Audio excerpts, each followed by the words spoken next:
start stopwatch. Hey guys, welcome back to another video. It is currently -3 degrees outside. As you can see, I just hopped in the 2023 Hyundai Ioniq 5 SEL, and I am just going to see how long it takes to kind of preheat the cabin, just walking out to the car, starting it, not using the remote start, and seeing how long it also takes to defrost the windshield, because there is some snow and ice built up on it, as we have just gone through a quite cold spell and got about 3 inches of snow. So yeah, I've just kind of been curious what it's like to, use an EV during the winter time, how the preheat of the cabin goes versus that of a gasoline powered car. So we're gonna kind of sit inside here. Hopefully the heated seats turn on very quickly. And of course the cabin gets heated quickly with the resistive heater built in, because obviously the heat bump at -3 isn't going to do all that much, given the car has been sitting outside for several days in this cold weather. So yeah, we're kind of gonna just sit inside here, see how quickly it warms up, and hopefully give you guys an idea, if you have an electric car, either presently or in the future, how it does in these colder temps. Now, as you can see, the battery is currently at 62%. I believe that has fallen from what it was presently at when it was parked. But you can see it currently has a fairly low range estimate. Once again, it is -2 according to the car. So once again, the battery pack is freezing, as well as the inside. But I can already feel warm air coming out of the cabin air vents with the resistive heater. And I believe it is coming out of the dash as well. So hopefully it'll get that snow and ice melted. We're starting to defrost very quickly. See, the cabin is set as 75 degrees. Go ahead and turn on the heated seats as well. Of course, we got the heated steering wheel in the SEL. Fan speed is at 3, you can currently tell. We'll go ahead and put it on auto. There you can see it's really cranked up. Turn it down to auto 2 so the resistive heater can kind of keep up. Warm air is already coming out of the cabin up there, as well as the floorboard. So I imagine this should start to thaw very quickly. And again, if you were looking at a gasoline car in these temperatures, this would happen much more slowly in the -2, -3 degree range. You can see it is already melting the snow and ice up there at the very bottom of the windshield. So yeah, this is actually very impressive.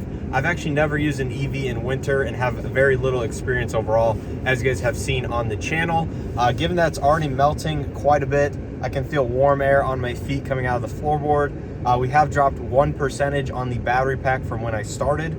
This does pull a lot of energy and kind of current through the battery pack with the resistive heating element. But once it gets kind of warm inside the cabin, that obviously power usage will go down rather than needing to heat it up from a negative temperature. So yeah, once it kind of gets warm enough in here, I'm sure the energy draw will drop. So I apologize, but I don't know how to see the current power consumption on this infotainment.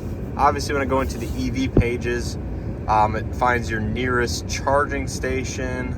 But as far as finding the current draw on the battery pack, I am not exactly sure what screen that is under. I know there's some owners out there that could probably help me out with that. The heated steering wheel is already getting nice and warm. You can see the windshield is already starting to melt, and we are currently just under 8 minutes from me getting inside the vehicle and starting it up.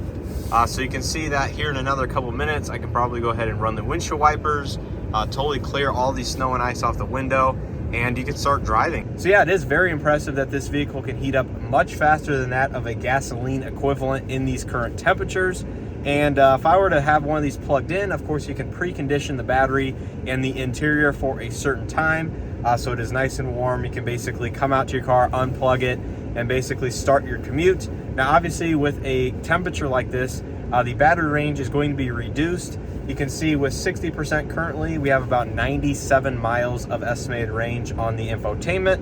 That is extended out if you turn the fan speed down and of course have the interior cabin temperature lower, so the resistive heater is not running as much. Now my current car, a 2019 Hyundai Elantra GT with the 1.6 liter turbo, I can pretty much drive 10 miles after starting the car for a couple of minutes, and it would barely be blowing warm air, not even as warm as it currently is blowing here in the Ioniq. So yeah, comparing this to a 4-cylinder definitely is a lot better in cold conditions, but obviously your range is going to be greatly reduced.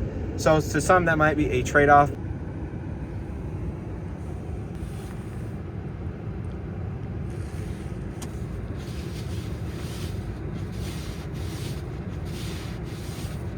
So here we are, less than 15 minutes in.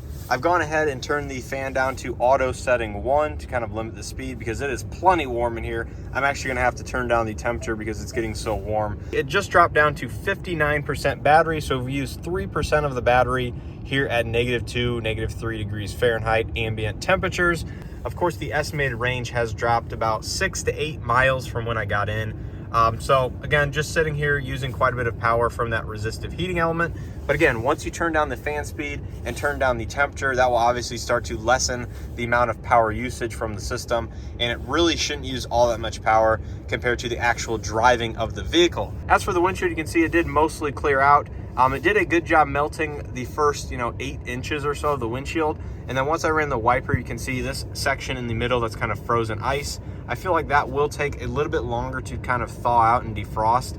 Of course, you could use windshield washer fluid if you have the winter blend. That won't freeze on the windshield, and that would probably get rid of it without any issues. So yeah, like I said, I am very impressed by the heating abilities of the interior cabin on the Ioniq 5. Of course, again, if you have this plugged in at your home, you can precondition the battery system, have it pretty much ready to go, heat it on the inside, the battery heated up, so you can use more of that heat pump from the battery instead of relying on the resistive element. But at ambient temps that are below 0, I think that heat pump will kind of struggle a little bit, and you will have to rely more on the resistive heating element, which does take up a little bit more energy than the heat pump. But overall, with the two systems combined, it should not be an issue keeping the interior cabin extremely warm. This heats up way quicker than my personal gasoline-powered 4-cylinder Hyundai.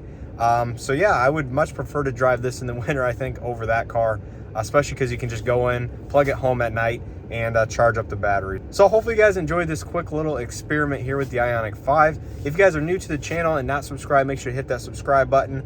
Leave any other additional feedback and information down below if you currently own an Ioniq 5, how to see the current draw from the battery from the infotainment or the gauge cluster, because again, I'm not exactly sure which menu that was under, but we just used 3% of the battery overall. So again, not too bad. Now, if you guys want to see anything else on these Ioniq 5s, we currently have 2 of them. So if you want to see any particular videos on them, in these SE or the SEL trim level, leave that down in the comment section below, and I will do my best to make that happen. And yeah, I definitely see how these can be nice to own even in the wintertime with the reduced range, if you can plug it in at home, charge it up, and don't have to rely on the public charging network. Now, I know that is a big issue for many people, and a reason that they may be hesitant about getting an EV is because they would have to rely on the public charging, which definitely still has some work to do.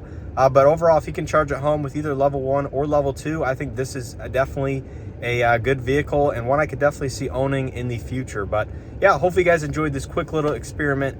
Here we are a couple days before Christmas, so I hope everybody has a Merry Christmas and of course a New Year. But I will be back on the channel before the New Year, so I will see you guys in a few days. Once again, hopefully you guys have a good Christmas, and make sure to check out some of the other videos here on the channel once again. But as always, I'll see you guys in the next one.